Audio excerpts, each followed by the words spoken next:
Magandang gabi, bayan. Sa ulo ng mga balita. Ug karong adlaw sa 900, 800, 700, 500, 300, 200 na sa ulo ng mga balita. Nagbaga-baga, nagkasuwaso. Wala pre, abog na ron. Unang balita. Usa ka trabahante sa construction patay, human gipaak og kubra. Ibalita mo, Salazar. Salamat po, Jeric Cajente. Ademi diri sa lungsod sa Cordoba ug diin usa ka construction worker patay human gipaak sa kubra. Nate interviewon. Ang interviewon ang iyang kuyog.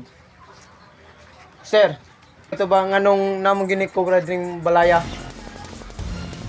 Kana pa wow jo kipa nang nasi kubra ning kana kay pag kuan ko dire wa dinay kubra ning anang ano naam ni kubra dire Gunggong!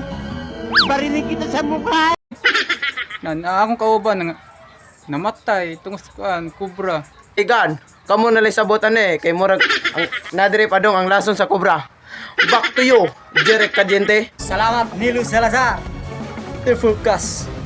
Balita mo, gali. Sino? Alam nyo ba na maganda ang araw natin ngayon? Dito sa Cordoba, medyo mataas ang temperatura. Pero dito naman sa kabila, medyo maulap. Kaya mag-ingat tayo mga kaigan. At dito naman sa Lapu-Lapu, syempre, medyo matiwasay ang ating panahon.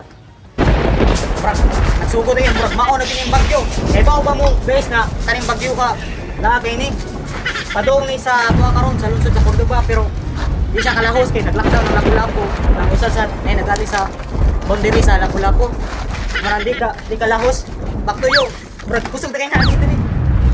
Jo, kamu na Jo. Run. Ipadol na sa kanding na. Sige na, ipadol.